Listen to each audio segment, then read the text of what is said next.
கிறிஸ்துவின் கிறிஸ்தவம், இது வாழ்வின் வழி. Christianity of Christ. This is the way of life. பரிசுத்த ஆண்டவர் இயேசு கிறிஸ்துவின் இனிய நாமத்திலே உங்களை வாழ்த்தி வரவேற்கிறேன். ஞானோபதேசம் வாய்ஸ் டீச்சிங் வழியாக உங்களை சந்திக்கிறதுல மகிழ்ச்சி. பிரசங்கி சாலமோன் ஞானி நமக்கு இந்த புத்தகத்தின் வழியாக என்ன சொல்கிறார்? வாழ்வே மாயமா? நேற்றுக்கு பார்த்தோம். அப்படி அல்ல, ஒரு விதத்தில் மாயந்தான். தேவன் இல்லாவிட்டால், தேவனை அறியாவிட்டால், தேவனை உணராவிட்டால், தேவன் ஒருவரோட வாழ்க்கையில் இல்லவே இல்லை அப்படின்னு அவர் நினச்சிக்கிறார், அந்த நபர் நினச்சிக்கிறார். கடவுள் இல்லை அப்படின்றாங்க இல்லையா? அவர்கள் வாழ்வு பூமியோடு மாயம், அவர்கள் நித்தியம் நரகத்தில் மாயம். அவ்வளோதான் சுவானிட்டி அவங்கள பொறுத்த வரைக்கும். இப்போ சூரியனுக்கு கீழே அப்படின்னு ஒரு பதத்தை இவர் எப்பொழுதுமே பயன்படுத்துவார். சூரியனுக்கு கீழே அண்டர் சன் 28 முறை இவர் பயன்படுத்துகிறார். அந்த சூரியனுக்கு கீழே அப்படின்னு சொல்லும்போது நமக்கான செய்தி, நீங்கள் பாருங்கள், இந்த சூரியனுக்கு கீழே பாருங்கள் சொல்லுவாங்க சில நேரத்தில். அந்த வெளிச்சத்தில் பாருங்கள், அந்த சூரிய வெளிச்சத்தில் தேடி பாருங்கள். அந்த மாதிரி சூரியனுக்கு கீழே மனிதனே உன் வாழ்க்கையை பார். நல்ல உற்று பார்த்தாயானால் அது ஒரு குறிப்பிட்ட தூரம் வரைக்கும் சிந்திக்க முடியும். அதுக்கு மேலே ஒன்றுமே தெரியாது, மாயை. அடுத்தது இவர் சொல்ல வந்த விஷயத்தில் முக்கியமாக சூரியனுக்கு கீழே அனைத்தும் சூரியனோட சேர்த்து தற்காலிகமானது, டெம்பரரி. அவைகள் அழிந்து போகக்கூடியது. உருவாக்கப்பட்டது போலவே அது அழியும் நாளும் குறிக்கப்பட்டு விட்டது. எல்லாமே அழிஞ்சிடும். So it's vanity. அதுவும் மாயை தான், தற்காலிகமாக மட்டும்தான் அது இருக்கிறது. பிரசங்கி 1 அதிகாரம் 1-2. தாவீதின் குமாரனும் எருசலேமின் ராஜாவும் ஆகிய பிரசங்கியின் வாக்கியங்கள் மாயை, மாயை, எல்லாம் மாயை என்று பிரசங்கி சொல்லுகிறான். 14. சூரியனுக்கு கீழே செய்யப்படுகிற காரியங்களை எல்லாம் கவனித்து பார்த்தேன். இதோ எல்லாம் மாயையும் மனதுக்கு சஞ்சலமாக இருக்கிறது. நேற்று கூட இந்த வசனத்தை நாம் படித்தோம். இதன் வழியாக நாம் ஒட்டுமொத்த வேதமானது நமக்கு என்ன சொல்லும், இந்த கருத்தின்படி ஒத்ததாக என்னெல்லாம் சொல்லுன்றதை நம்ம கொஞ்சம் கவனித்து பார்க்கலாம். யோபின் புத்தகம் 7 அதிகாரம் 3 மாயையான மாதங்கள் என்னுடைய சுதந்திரமாகி சஞ்சலமான ராத்திரிகள் எனக்கு குறிக்கப்பட்டது. அதாவது போராட்டமான இந்த வாழ்க்கை, எதிர்பாராத ஒரு பெரிய நஷ்டம், வேதனை, இழப்பு, அவமானம் எல்லாம் சேர்ந்த உடனே யோபு தன் வாழ்வை பார்க்குறார். அப்போ அவருக்கு என்னவா புரியுதுன்னா, அவருடைய துன்ப காலமானது மாதங்களாக ஓடுது. அப்போ இது மாயையான ஒரு மாதங்களாக இருக்கிறது. ஒன்று இதையும் சொல்லலாம். இன்னொன்று, கடந்து வந்த பாதையில் அத்தனை ஆண்டுகள் வாழ்ந்தார் இல்லை, அதுவும் கூட சஞ்சலமாக இருக்கிறது. சஞ்சலமான ராத்திரிகள் எனக்கு குறிக்கப்பட்டது. துன்ப நேரத்தின் இரவுகளை அவர் நினைச்சு பார்க்குறார். ஒரு மனுஷனுக்கு பகலில் கூட அப்படி இப்படி பார்த்துக்கிட்டு கடத்திடுவான். இரவு மாத்திரம் மனித சஞ்சாரம் இல்லாத இருட்டுக்கு நடுவில் அவன் தன்னை ரொம்ப அதிகமாக சிந்திப்பதற்கான வாய்ப்பு இருக்கும். அப்போ அவன் ரொம்ப நொந்து போவதற்கான இடம்தான் அதிகம் இருக்கும். சொல்கிறாரு, சஞ்சலமான ராத்திரிகள், இரவுகள் எனக்கு குறிக்கப்பட்டு விட்டது. அப்போ அது அவர் என்னன்னு சொல்லுவார்? போப்பா எல்லாமே மாயை அப்படின்னு தானே சொல்ல முடியும். 16 யோபு 7. இப்படி இருக்கிறதை அரோசிக்கிறேன், வெறுக்கிறேன். என்னாலும் உயிரோடு இருக்க விரும்பேன். என்னை விட்டுவிடும் இந்நாட்கள் மாயை தானே. சொல்கிறார், என் டோட்டல் லைஃபே மாயை தானே, என்னை விட்டுருங்களேன், என்னை சாகடிச்சிருங்க, நான் சாகிறேன், நான் உயிரோடு இருக்க விரும்பவே இல்லை. என் பிள்ளைகள் எல்லாரும் செத்து போனார்கள் இல்லையா, கூடவே நானும் செத்து இருக்கலாமே. ரொம்ப யதார்த்தமாக தான் அவர் புலம்புறார், பேசுகிறார். இன்றைக்கும் கூட மனிதராகிய நம்முடைய இருதயத்துக்குள்ளே நான் சாகிறேன், நான் செத்தால் நல்லா இருக்குமே அப்படின்னு நினைக்கிறதுக்கான நிறைய காரணங்கள் வாழ்க்கையில் இருக்கலாம். ஆனால் இயேசு கிறிஸ்துவுக்குள்ளே நாம் இருப்போமானால், அந்த கிறிஸ்துவுக்குள் முற்றுமுடிய நம்மை ஜெயிக்க வல்லவராகிய அவர் மேல் நம்ம விசுவாசம் சரியாக வச்சிருவோம்னு சொன்னால் நாம் நித்தியமாக வாழ்வதற்காக தயாராகும். நித்தியமாக வாழ்க்கை இருக்கிறதுன்றதுனாலேயே நாம் நம்பிக்கையோடு கூட தொடருவோம். இதெல்லாம் தற்காலிகம்தான். வாழ்க்கையை மாயைன்னு சொல்லும்போது துன்பத்தை மாயைன்னு சொல்லாம் இல்லை, அது கூட போயிடும், அது கூட கடந்து போயிடும் அப்படின்னு சொல்லாமே. யோபு 15 அதிகாரம் 31 வழி தப்பினவன் மாயையை நம்பானாக, நம்பினால் மாயையே அவன் பலனாயிருக்கும். அவருடைய நண்பர்களும் கூட பேசுகிறாங்க. எலிபாஸ் அவர் சொல்கிறாரு, வழி தப்பினவன் மாயையை நம்பானாக. அவன் சரியான வழிக்கு வரணும்னு தானே அவன் யோசிக்கணும். நம்பினால் மாயையே அவன் பலனாக இருக்கும். அவன் வழி தப்பி போயிட்டான், வழியை எப்படி சரி பண்ணிக்கிறதுன்னு தான் அவன் யோசிக்கணும். மறுபடியும் ஒரு மாயையான ஒரு வாழ்க்கையை வாழலாமா? யோபுக்கு சொல்றார், நீ தப்பு பண்ணியிருப்ப, அந்த வழியை மாத்து, திருந்து தேவன்கிட்ட நீ சரியா வா அப்படின்றார். அப்போ அவங்க பாருங்க, மாயை அப்படின்ற ஒரு விஷயத்தை அன்னைக்கு பயன்படுத்தியிருக்காங்க, பேசுறாங்க. 35ஆம் வசனம், அப்படிப்பட்டவன் அநியாயத்தை கர்ப்பம் தரித்து அக்கிரமத்தை பெறுகிறான், அவர்கள் கர்ப்பம் மாயையை பிறப்பிக்கும் என்றான். இந்த உலகத்தில் மனிதர் வீணான ஒரு வாழ்க்கையை வாழும்போது, அதை பார்த்தா மாயை என்று தோன்றும் போது, அவர்கள் தங்கள் மொத்த வாழ்க்கையிலே என்ன பலனாக காட்டுறாங்கன்னு பார்த்தா மாயையை தான் காட்டுறாங்க. அவர்கள் கர்ப்பம் தரித்து மாயையை தான் வெளிப்படுத்துகிறாங்க என்றார். இன்றைக்கும் துன்மார்க்கரை பார்க்கும்போது, மாய்மாலக்காரரை பார்க்கும்போது, பிறரை எய்த்து பிழைப்பவர்களை பார்க்கும் பொழுது, மற்றவர்களை அழித்து உயர்பவர்களை பார்க்கும் பொழுது என்ன ஒரு மாயையான ஒரு வாழ்க்கையை வாழுறாங்க. அவர்கள் வாழ்வின் அர்த்தமே புரியாமல் வாழுறாங்களே, அவர்கள் பிரயோஜனமே இல்லாமல் வாழுறாங்களே அப்படின்னு தான் நமக்கு தோணும். ஒரு நீதிமான் தன்னை சுற்றிலும் இருக்கிற நிறைய விஷயங்களை பார்க்கும் பொழுது அவனுக்கு இந்த உலகத்தில் இருக்கிற தற்காலிகமானது எல்லாமே மாயையாக தான் தோன்றணும். 31ஆம் அதிகாரம் யோபு 5ஆம் வசனம், நான் மாயையிலே நடந்தேனோ, என் கால் கபடு செய்ய தீவிரித்ததோ என்று யோபு சொல்கிறார். நீங்கள்லாம் இவ்வளோ பேசுகிறீங்களே, என்னை இவ்வளோ குற்றம் சாட்டுறீங்களே, என் லைஃப் என்ன மாயையில் வாழ்ந்தேன்னு நீங்கள் நினைக்கிறீங்களா? கபடும் பொய்யும் திருட்டும் இப்படிப்பட்ட ஒரு வாழ்க்கையை தான் நான் வாழ்ந்தேன்னு நீங்கள் நினச்சின்னுக்கிறீங்களா இப்போ? ஏன்னா நண்பர்கள் வாயடிச்சு போய் இருந்தாங்க, அதுக்கப்புறமா அவங்க பேச ஆரம்பித்த உடனே அவங்களால என்ன தான் சொல்ல முடியும்? தப்பு பண்ணாமல் பாவம் பண்ணாமல் இந்த துன்பம் கடவுள் கொடுப்பாரா அப்படின்னு தானே அவங்க யதார்த்தமாக யோசிக்க முடியும். நம்ம கூட அப்படி தான் யோசிப்போம். ஆனால் அவர் சொல்கிறாரு, நான் வாழ்ந்த வாழ்க்கை வெறும் ஒரு மாயைன்னு நினைக்கிறீங்களா? இப்போ இருக்கிற என் நிலைமையை பார்த்து சில நேரம் மனுஷரை நம்ம அப்படி தான் பார்ப்போம், நம்மோடு உடன் இருப்பவர்களை நம்ம அப்படி தான் பார்ப்போம். ஒரு பெரிய நஷ்டம் வந்துடுது, அவன் நீதிமானாக இருந்து கூட நஷ்டப்பட்டுருக்கலாம். ஆனால் நம்ம எப்படி பொதுவாக பார்த்துருவோன்னா, என்ன பாவம் பண்ணாமல் இவனுக்கு இவ்வளோ பெரிய நஷ்டம் வந்திருக்கோம். சங்கீதம் 31:6, வீண் மாயையை பற்றி கொள்ளுகிறவர்களை நான் வெறுத்து கர்த்தரையே நம்பியிருக்கிறேன். தாவீது ஒரு கட்டத்தில் வாழ்க்கையை புரிஞ்சுக்கிறாரு, சுற்றி மனிதர்களை பார்க்கிறாரு. வீண் மாயையை பின்பற்றும் மனிதர்கள், நான் அவங்க வழியில் நான் போக மாட்டேன், நான் கர்த்தரையே நம்பி வாழப்போகிறேன் என்று தன்னை ஒப்பு கொடுக்கிறார். இன்றைக்கு நாம் இந்த உலகத்தை பார்க்கும்போது அவங்கள விட ரொம்ப நமக்கு தெரியணும் மாயையான உலகம் என்று சொல்லி. ஏன்னா அவங்க பார்க்குற உலகம் கொஞ்சமாக தான் பார்த்துருப்பாங்க, அந்த சரௌண்டிங் மட்டும்தான் பார்த்துருப்பாங்க. நம்ம கையில் இருக்கிற செல்ஃபோன் வழியாக ஒட்டுமொத்த உலகத்தோட நிலைமையும் பார்த்துக்கலாம்.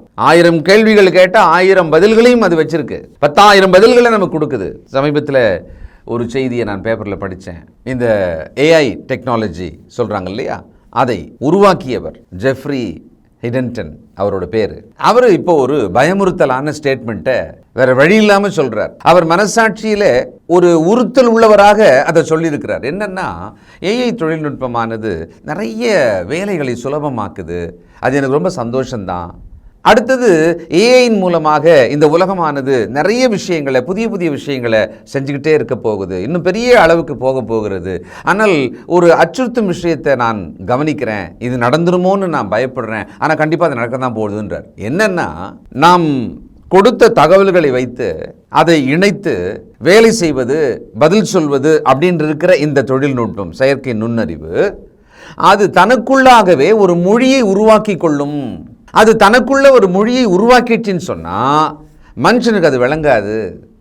அதுவா முடிவெடுத்து அதுவா ஒரு விஷயத்தை செய்ய ஆரம்பிச்சிடும். ஏன்னா அதுக்குள்ளவே ஒரு லாங்குவேஜ் தானாகவே உருவாக்கிடும்ன்றார். இது ஆபத்தாகத்தான் முடியும் என்று அவர் சொல்கிறார். அவர் தான் godfather of AI technology, அப்படி தான் சொல்கிறாங்க. பாருங்கள், மனுஷன் அதிநவீன விஷயங்கள், இவ்வளவெல்லாம் மனுஷன் கண்டுபிடிக்க முடியுமா, இவ்வளவெல்லாம் மனுஷனால் செய்ய முடியுமா அப்படின்னு சொல்லி நம்பவே முடியாதவைகளை எல்லாம் அவன் கண்டுபிடிக்கிறான், பயன்படுத்துகிறான், கையாளுகிறான். ஆனால் அது திரும்ப அவனுக்கு தீமை செய்யக்கூடிய ஒரு மாயை அதுக்குள்ளே இருக்கிறது. கடைசியில் இவன் பண்ணதனுடைய பெருமை இருக்குது பார்த்தீங்களா, அது ஒன்றுமே இல்லை. அப்படி தான் அணுகுண்டு தயாரித்த விஷயத்தில் கூட அந்த மனுஷன் சாகும்போது மன கஷ்டத்தோடு கூட ரெக்ரெட்டாகி தான் அவர் செத்தார். என்னடா இது, ஆக்கத்துக்கு பயன்படுத்துவதை விட மனுஷன் தன்னைத்தானே இன்னொரு மனுஷனை அழிப்பதற்கு பயன்படுத்துகிறானே அப்படின்னு. 39வது அதிகாரம் சங்கீதம் 5, இதோ என் நாட்கள் 4 விரற்கடை அளவாக்கினீர், என் ஆயுசும் அது பார்வைக்கு இல்லாதது போல் இருக்கிறது, எந்த மனுஷனும் மாயையே என்பது நிச்சயம். பாருங்க, எவ்வளவு தெளிவாக இருக்குல்ல தாவீதினுடைய பாடல் இது. அப்போ அந்த காலத்தில் ஆவியானவர் அவர்களுக்குள்ளே இந்த சிந்தையை கொடுத்துருக்கிறார். இதான்பா லைஃப், சூரியனுக்கு கீழே இப்படி தான் இருக்குது லைஃப் பாருங்க அப்படின்னு சொல்லி சிலருக்கு புரிஞ்சிருக்கு, பலருக்கு புரியலை. புரிஞ்சவங்க நமக்காக அதை எழுதி வச்சிருக்கிறாங்க. சொல்கிறாரு, இந்த 4 விரற்கடை அளவு அவ்வளோதான் எங்கள் லைஃப் மாதிரியே தெரியுது. நித்தியத்தை ஒப்பிட்டு பார்த்தா இந்த பூமியின் வாழ்க்கை ஒரு துளி போல இருக்கிறது. ஆனால் அதுக்குள்ளே பார்த்தா சஞ்சலம்தான் நிறைஞ்சிருக்கிறது மொத்த வாழ்க்கையிலையுமே. அப்படின்னு பார்த்தா மனுஷனோட ஒரு வாழ்க்கை, அந்த மனுஷனே ஒரு மாயை மாதிரி தானே தெரியுது. 11ஆம் வசனம், அக்கிரமத்து நிமித்தம் நீர் மனுஷனை கடிந்து கொண்டு தண்டிக்கிற போது அவன் வடிவை பொட்டரிப்பை போல் அழிய பண்ணுகிறீர். நிச்சயமாக எந்த மனுஷனும் மாயையே. நல்லா புரியுது. மனுஷன் பெருமையின் உச்சத்துக்கு போகிறான். அவன்தான் எல்லாமே என்று கூட அவன் நிரூபிக்கிறான். நினைக்கிறது மட்டுமல்ல, நிரூபிக்கிறான். ஆனால் அவனை நீர் இமைப்பொழுதில் ஒன்றும் இல்லாமல் பண்ணிடுறீங்க. அப்போ பார்த்தா எல்லாமே மாயை தானா? அப்போ வாழ்க்கையை நாம் எப்படி புரிஞ்சிக்கணும்? தேவனுடைய சித்தத்தின்படி, தேவன் நமக்கு சொல்கிற அர்த்தத்தின்படி நாம் அதை புரிஞ்சுக்கணும். இல்லை உலகத்தின் பார்வை, உலகம் என்ன செய்கிறது, உலகத்து மனிதர்கள் என்னெல்லாம் பண்ணுறாங்கன்றதை பார்த்து நம்ம லைஃப்பை பேட்டர்ன் பண்ணோன்னு வச்சுக்கோங்களேன், இந்த மாயைன்றது ரொம்ப பொருத்தமாக இருக்கும். 62ஆம் சங்கீதம் 9ஆம் வசனம், கீழ்மக்கள் மாயையும் மேன்மக்கள் பொய்யுமாமே, தராசிலே வைக்கப்பட்டால் அவர்கள் எல்லாரும் மாயையிலும் லேசானவர்கள். they were lighter than the vanity. அவங்க மாயையை விட, ஒரு பலூனில் காற்று இருக்குமானா அதுக்கு இடம் இருக்காது. காற்றுக்கு எப்படி இடம் இருக்க போகுதுன்னு நம்ம சாதாரணமாக சொல்லிடுவோம். அப்போது கீழ்மக்கள் மாயை, மேன்மக்கள் பொய், அவங்களும் மாயை தான். அப்போது ஒட்டுமொத்த மனிதனை பார்க்கும்போது, அவனுடைய வாழ்க்கையை பார்க்கும் பொழுது, அவன் எவ்வளவு சாதித்திருந்தாலும் ஆழ்ந்து கவனித்தா அது மாயைன்னு விளங்கும். தேவன் ஒரு விஷயத்துக்குள் இருந்தால் மட்டும்தான் அதுக்கு அர்த்தம், அதுக்கான பொருள், அதுக்கான நோக்கம் எல்லாமே சரியாக இருக்க முடியும். 144ஆம் சங்கீதம் 4ஆம் வசனம், மனுஷன் மாயைக்கு ஒப்பாயிருக்கிறான், அவன் நாட்கள் கடந்து போகிற நிழலுக்கு சமானம். மாயையை பேசும் வாயும் கள்ளத்தனமான வலதுகையும் உடைய அந்நிய புத்திரரின் கைக்கு என்னை விலக்கி தப்புவியும். மனுஷன் பேசுகிறானா, ஆனால் மொத்தமும் வேனிட்டியாக இருக்கான், மாயையாக இருக்கான். அதில் எந்த பிரயோஜனமும் இல்லை, தேவ சித்தம் இல்லை, அதில் தேவ நீதியும் இல்லை. அப்போ அது மாயை தானே. இன்றைக்கு எத்தனை ஆயிரம் கோடி புத்தகங்கள், அவைகளில் பெரும்பாலும் மாயை தான். 11, மாயையை பேசும் வாயும் கள்ளத்தனமான வலதுகையும் உடைய அந்நிய புத்திரரின் கைக்கு என்னை விலக்கி தப்புவியும். அப்போ ஒரு விஷயம் நல்லா புரியுது, இவர் சுற்றி இருக்கிற மனிதர் போடும் வேஷம் எல்லாமே மாயை, அவர்கள் மேன்மை எல்லாமே மாயை, அவர்கள் சாதனைகள் கூட மாயை. அப்படிப்பட்டவர்களோட கைக்கு என்ன தப்புவியும்ன்றாருன்னா அது டேஞ்சர்னு தானே அர்த்தம், அது ஒரு ஆபத்துன்னு தானே அர்த்தம். அதனால தான் இந்த உலகத்தின் போக்கில், அந்த மாயையில் நாமும் ஓடக்கூடாது. இன்றைக்கு வாலிப பிள்ளைகள் உலகத்தின் மாயை அதில் தான் போகிறாங்க.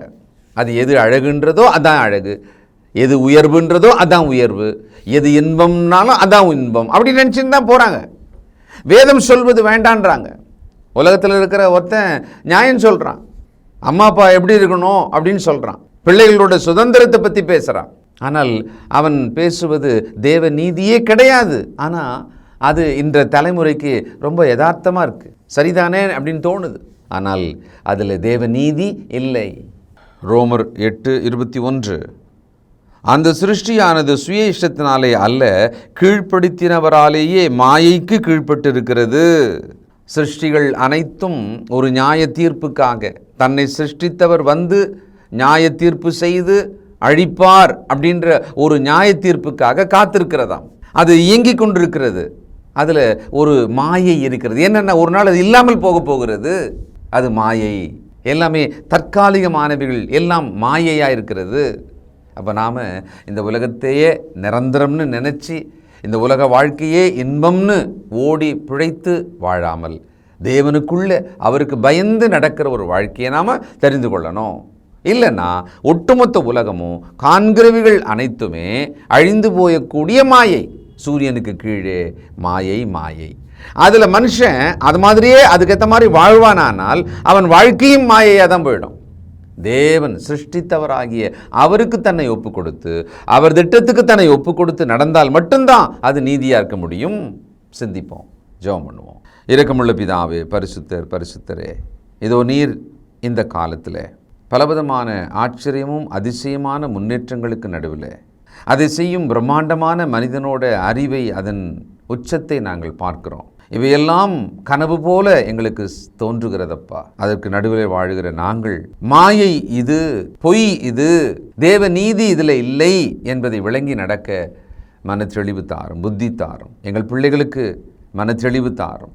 சாத்தானின் வஞ்சனையிலே விழுந்து விடாதபடி காத்துக்கொள்ளும் தகப்பனே. நாங்கள் உம்மில் வாழுகிற அர்த்தமான ஒரு வாழ்க்கையை, பொருள் நிறைந்த ஒரு வாழ்க்கையை, பிரயோஜனமான ஒரு வாழ்க்கையை வாழ எங்களை வழிநடத்தும். எங்கள் பிள்ளைகளை காத்துக்கொள்ளும். விசுவாசத்தை பற்றி கொண்டு பரலோக வாழ்வுக்கு தகுதியாக வாழ எங்களை கைப்பிடித்து நடத்தும். இயேசு கிறிஸ்துவின் நல்ல நாமத்தில் ஜெபிக்கிறோம் பிதாவே, ஆமென்.